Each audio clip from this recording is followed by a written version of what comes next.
wild raspberry vines. This is a wild raspberry vine here. And there's another one right down here. You can see it. And I can definitely tell without a doubt that these are wild raspberry vines. They look similar to blackberry vines, but I can tell the difference. I've been around these plants so much.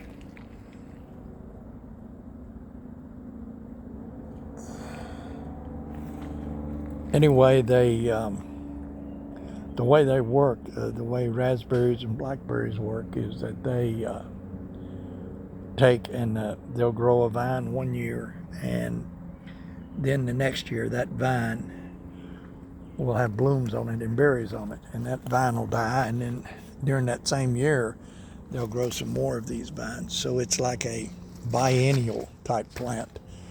But anyway, that's a little bit about wild raspberry vines.